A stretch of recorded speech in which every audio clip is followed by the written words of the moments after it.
how do you want us to intro? Doesn't matter. Some cool music.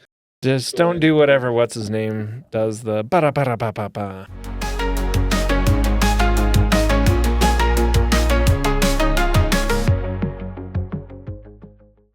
Hi everyone, I'm Mark Weaver. I'm a co-owner of Pulse for Good and a co-author of Candid, which is the name of our book that we just finished. I am also a co-founder, and one of my roles is managing the finances of Pulse for Good. My background is in financial services, so it kind of somewhat was a fit for me to jump in on that role. And then we've got Rem and Blake. They happen to be my brother-in-laws. They both married my sisters. So actually, is that proper English? They both married my sisters. No matter which way you put it. If we're worried about proper English, this is not the right context for me here. I think we're going to mess that up quite often. So yes, Rem and I both married one of Mark's sisters. Different sisters. We're not married to the same person. Two Weaver sisters, an older and a younger. Yeah, Rem I married the older. I married the younger. To make it even more complex, I'm Blake Kohler and the CEO of Pulse for Good. But Mark and I have been best friends for I don't know how many years. If I say how many years, it makes us old. Third grade. Yeah, it was second grade. Second grade is when I moved over to buy your parents' house. And worth noting that we've also talked about starting a business and working together for years. Like when we were in middle school and high school, we were talking about stupid random ideas. Just happened to work out, I guess. I still remember one of my random ideas was buying old video games and reselling them like as a used video game place. And I did all the math and was convinced we were going to be billionaires from buying old video games. So if you still had them all today, you probably would be. I didn't think of the long. If it went really poorly and you just stored all of those, I should have just kept them. Yeah, but no, I was just convinced we could swindle younger kids than us, buy their games, and sell them to adults. Was basically what my thought was. I'm sure I could have. I don't think we ever talked about writing a book together, but we did read a lot of books together. Like you have a huge library, and I remember I'd always come over and like steal books of yours. So yeah, maybe it's just like everything in our life has led us to this point of writing Candid. It definitely has. I think if we were to pick a book that we would have written, it probably would have been like a fantasy book, not a book on, the psychology of gathering feedback for things. But that's kind of how it is. Yeah. Cool. Well, I guess that you was introduce me. yourself. Yeah. Remington Rainey, also co-founder of Pulse for Good and co-author. And let's see, I handle technically the CRO at Pulse for Good. All of us, we're not unlike those that we serve. We all have multiple hats that we wear and jobs to get done. Really, the important thing is to keep things going so that our clients get served well and as well as our employees. But yeah, as far as I was not part of the second grade party here. Could have been. I married Mark's older sister, and Pulse for Good was really kind of born out of multiple Sunday dinners at Mark's parents' house of just business idea after business idea. And our wives, too, should probably give them a little credit on here. They kind of called our bluff, and they're like, sweet, you guys have been talking about something for a long time. You should do it. And I think we all kind of took slight offense to that, and we're like, all right, fine. So, and I think the truth hurt because we were for years just talking and talking. Yeah, it was a lot of talk. We're great at talking.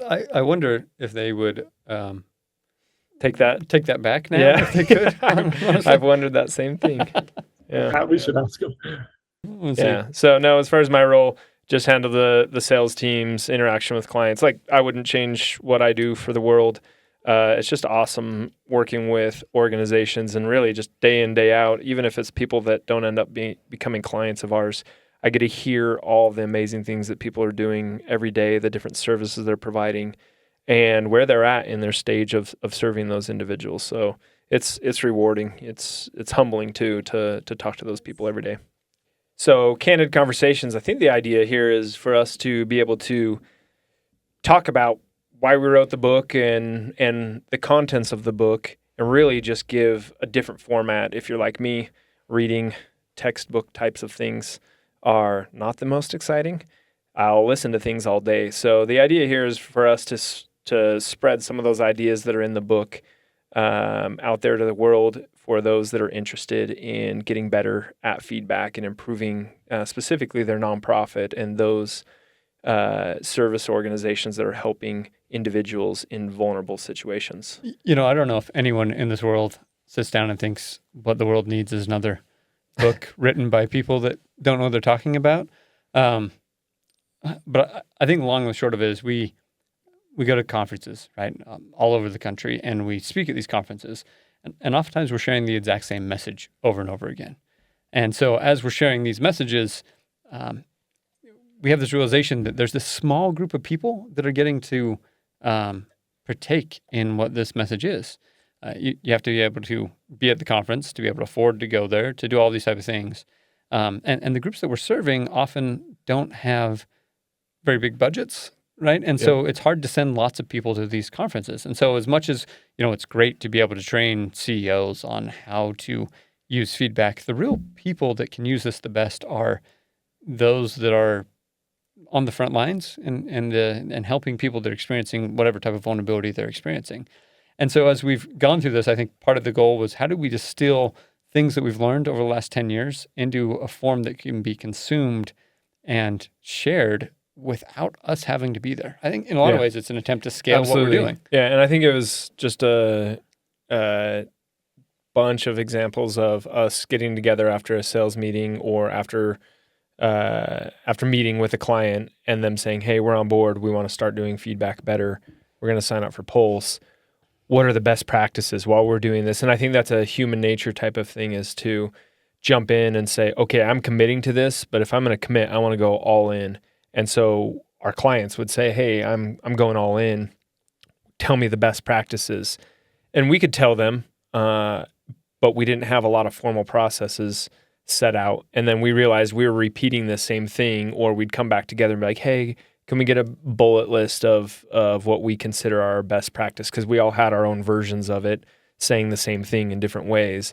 And I think it was that point where, I think Blake had pointed out a couple times to us of, hey guys, I know that it feels weird saying this is the best practice and this is how you should do it, but we've been doing this for almost 10 years now.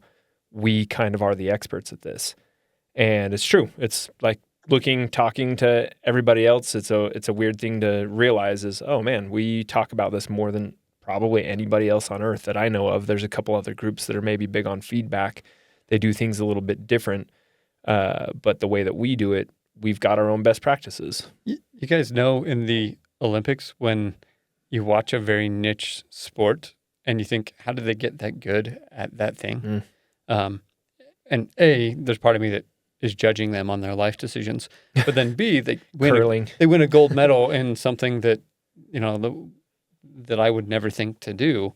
And I started to realize that the reason that they were so good at it is just they focused entirely on that thing. And in some ways, I think that's what we're doing, is we focus on a weird niche that a lot of people don't focus on. And so we get incredibly good at this thing that I think a lot of people would be judging our life decisions on being good at. But it really does kind of fall back to that, is that we have this gold medal understanding of how to get feedback from people that are going through a trauma. And how do you share that? Yeah. Mark, what do you remember? Yeah, so it is unique. We gather feedback from specific demographic of people who are experiencing a very vulnerable situation. And we're really one of the only groups that do that. And we've been doing it for 10 years, and we've gotten really good at this very particular thing. So yeah, like you mentioned, people writing books, but and why do they write books? And that's the last thing that we need, is someone who actually doesn't know what they're talking about write a book. But I know you say that facetiously, but we actually do know what we're talking about. and 10 years will do that to you. We didn't start out as experts. We just kind of wanted to start a little business and try and make some money and try and work together. And that eventually led to us learning and diving into this industry and diving into the nonprofit space. And after 10 years, you get really good and you learn a lot, and you realize it's small, but at the same time it is big. And yeah, let's write a book and let's try and teach people on a grander scale of what it is that we've actually learned and what it is that we know. And maybe a few more people will actually take heed to what we're saying and try and improve what they're doing within their organizations. I think when you're also, we have that, like, the reality of it is we wanted that credibility as well. And not so much from a, hey, look at us, look what we know, but it was large cities, San Diego, San Jose, Denver, counties, all kinds of kind of larger organizations saying, hey, we're interested in your platform. And then also asking, who have you done this with before? What's basically asking, what's your credibility? And so obviously that's a help, I think, having your name on a book. But really it was just I think ultimately now that we've done it, I think it was an awesome exercise in proving to ourselves, oh yeah, you guys know what you're talking about in this space. Yeah, in a lot of ways, I think it's fighting imposter syndrome. Like, it's a weird thing to say, but when we first started gathering feedback from people with, in vulnerable situations, our solution worked, but I don't think we understood why. And so we really had to reverse engineer and go back and say, why does this work? Like, what's the research behind it? Why does this work really well? What problem are we actually solving here? As opposed to, just getting surveys. Right? There's a lot of ways to get surveys. The real question is, how do you provide a safe environment, which is what we're really trying to answer in the book, is how do we do this? And so it was really interesting to work almost backwards of, hey, this works. Why does this work? And going through and finding the research around it and understanding of how much psychological safety matters and how you can build a psychologically safe environment really kind of, at least to myself, help prove that, yeah, this is a great thing to be doing and this is the right way to be doing it. And even though we stumbled on a solution, it's interesting to see how robust that solution is when you apply the research behind it to really provide that backing for it. And so I think the book is, in a lot of ways, being able to say, like, hey, we have this great solution, and here's what we've found over the years of why this is such a good solution. And here's what the research says. And a lot of times it surprised ourselves of how dramatic that research was and how impactful the solution actually is. Yeah. So, yeah, I don't know, long-winded way of saying that a lot of it was just a bunch of our thoughts that we're putting out there for the world because it's been beneficial to our organizations, and hopefully it's beneficial to many more. Yeah. And I think probably rolls into the next question as well. Why did we start the podcast? Another theme that I notice, and everything I help here at Pulse for Good on the sales side of things and making sure that we have our potential clients hearing and learning about Pulse for Good and our platform. As Blake and I, we all three starting out would share that responsibility of doing demos with clients and telling them. And one phrase that stood out that I noticed us saying a lot was, we ask people to make a paradigm shift in how they're thinking of surveys and how they're looking at feedback as a whole. And that was for me, that's when I realized, we do have to kind of challenge people of there is a better way and we're not doing it quite right. And because it really is, it's like, shoot, we need some data for our upcoming grant.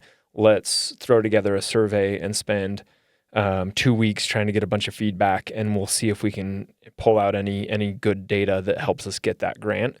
And that's more of a box checking things. The other reason why people will do it is for compliance purposes of like, we already have this grant. We got to keep doing it. We need the data for that. And those are all fine and dandy. Everyone has to have their reasons for doing something. But I think the book really helps that, is to start putting that idea out into the world and seeding that idea of, hey, there's a better way to do this, and it really matters, especially in a nonprofit setting. And it is one of those things that people just don't like doing. And so writing the book, starting this podcast, I think it's our effort to be able to put those ideas in a more broad, casting a wider net of that concept of, hey, this matters, and there's a better way to do it. And our challenge is that the Pulse way of doing things is the best way to do feedback, especially when everyone's so busy with all the different things that they have to do as far as in terms of their job. Everyone that we've talked to is doing at least 5 different jobs, where at a for-profit company or a larger VC-backed, although that one person gets split up into 5 different roles and 5 different positions by 5 different people. In a nonprofit world, we see one person doing 5 to 10 to 12 jobs. Yeah, it's very true, right? I think oftentimes, when I'm training people of how to use a system, one of the things I'll say is, I've yet to meet someone working in this world that needs something to do, right? Everyone has way more to do than they have time for. And so being able to find ways to be able to help them in that process, to be able to give them a more effective tool set, whether that's technologically or more just philosophically, as we share in the book of how to gather feedback and provide a safe place for people. As you share that, it makes them more effective and hopefully makes one of those 5 jobs they're doing a little bit easier, I think is a great way to describe it. The other thing, I think you guys will resonate with this, but I remember when we first started sharing the why behind this, not just the what, right? We started with the solution and now working on the why. We'd share it with people that have experienced that vulnerability. And there's a word that would come up often that would be retribution, right? There'd be a fear of retribution for the feedback they give. And you'd see people's eyes light up and they'd nod. Like they understood that at an intimate level of how scary it is to give feedback, to be able to share and be vulnerable on top of the vulnerability they're already experiencing. And that, to me, seeing that light up in people's eyes over and over again is one of the distinct things I think the book is trying to help with, is when those people that have been through it see this as a problem, it's really a problem everywhere. And the more we can share of how to overcome that challenge, the better feedback people get, regardless of whether they use our system or not. The better feedback they get, and the better the world can become. Yeah, I think it's one of those things that everyone we have a discussion with about it, we mention it to them, the idea of doing feedback better, and everyone nods their head and is like, oh yeah, we've how many times have we heard from people of, yeah, we've been wanting to revamp how we do surveys and all of that, and it's just an ongoing, never-ending cycle of people just about to do it. And I don't know that we've talked to anyone. It's like, oh, we just redid that. It's always, oh yeah, we're planning on doing that. So it's true. The other one that pops up in my head is to your example, is on the flip side, is when we're talking to providers, people providing the services, and we give the example of like, what incentive does someone who's been sleeping out on the streets and going through a rough patch of life, what incentive do they have to come in and say, you know what, I haven't had hot food in a week, but now I'm going to critique your beef stew or the hot dogs. No, they're just happy to be getting some food, and their incentive to give feedback to marginally improve the services they're getting is 0. They don't want to rock the boat. And then when we say that sentence, it's the providers is like, yeah, exactly. We can't, it's like pulling teeth to get constructive feedback from our guests because they're grateful. They're truly grateful for what they're getting and they're happy about it. Yes, probably not perfect. And the providers know that, but they don't have a good mechanism to draw out that feedback. Sorry, I probably got off topic there. Yeah, you're good. It's great. There's a lot of topics we're hitting. Yeah, definitely. All right, we don't have a ton of time, but before we finish, I want to talk about Florence Chadwick. So for those that may not know, so Florence Chadwick is going to be in the first part of the book here. Florence Chadwick was a woman, the first woman to swim the English Channel. So a little more context. The English Channel is the gap of ocean between the England, right, and the island where the United Kingdom is at, and France. And it's this large gap that is an intimidating thing to swim across because you're swimming across the open ocean. You're swimming, I don't remember how many miles it is, it's like 25 miles or something like that. And it's an expanse that is not unconquerable. People have done it before, except Florence was the first woman to be able to do this. And her first attempt actually is really interesting, right? And so she started swimming and she had somebody next to her in a boat, right? And as you would go next to this boat, this person would just be there. So at any time, she could put her hand out of the water, grab the boat, and say, I'm done. And so her first attempt, she's crossing the channel, and she gets almost all the way across, and she taps out, grabs the boat, and gets up into it. It's only after she gets up in the boat that she realizes she was almost done, like within sight of the shore. The problem is this dense layer of fog had come in and covered everything, so she couldn't see the shore. She just has no idea where she's at. She's had no idea where she's at. She doesn't know how far she's got left. And so she assumes she has this long distance left to be able to traverse. And so she taps out and gets up. Later, she's going to end up being able to swim the English Channel. And, it's an amazing thing. But her comment, I think, afterwards, the first attempt was really interesting. She said, the swim didn't beat me. I was licked by the fog. Right? I was like, that's what beat us. And one of the things that we stress in Candid is oftentimes we're closer to the mark than we think we are, right? That we're closer to getting to the point that we need to. But if we don't have that feedback, if something's broken our feedback loop, like fog, for instance, right? Because that's all it is she pokes her head out, she sees land, she goes back in and works again. The real reason that she struggled was she couldn't finish her feedback loop. She couldn't see the end destination. She wasn't getting that feedback that she needed, and so she didn't know how close or how far away she was from the exit. From the exit, that's not right. From finishing the goal, right, of whatever it is. So I think organizations fall into that same trap all the time, and that's really why this book is here, is how do we help people build a quality feedback loop when you're dealing with people who are experiencing a trauma or somebody that's in a vulnerable situation where you have these confounding variables like fog, although it's not really fog, but metaphorical fog that prevent them from being able to see what's actually happening if they're being successful. Yeah, and I think that probably is for future episodes that we'll go into is what that fog consists of, because it's tons of things. You got FOMO, you got the fear of negative feedback. You have too many hats, too many jobs to be done. So there's all kinds of things that we can help organizations figure out and pinpoint maybe what they're going through. And lots of times, just like in that example, is they're doing much better than they think. And in a lot of ways, it's their clients that will tell them that they're doing much better. And so obviously huge fans of feedback and what it can do for you as an organization. So hopefully we get to tell you a lot more about that. Anything to add, Mark? Nope. Thumbs up. That's what we added. Awesome. So next episode, we'll probably go a little bit deeper into chapter 1 of the book, The Feedback Problem, and kind of get it a little bit deeper into there. But thanks for coming along with us so far, and you'll be able to listen to all this on Spotify, YouTube, Apple Podcasts, wherever you get podcasts. Yeah, I assume the old like and subscribe, because I'm sure that helps with all sorts of things. Something about algorithms. Yeah, but I think the most important takeaway here is please utilize this, right? The things that we'll discuss should be tangible things that you can take away and use in your organization. Same type of stuff that you'll get in the book, but maybe with a little more flavor to it, right? Yeah. And hopefully, we don't know for sure, but my assumption is in the book, we have homework assignments. We'll give that same assignment in the audio version here so that you can take that and hopefully, even if it's just a mental exercise that you're doing, take that homework and push it forward into your organization.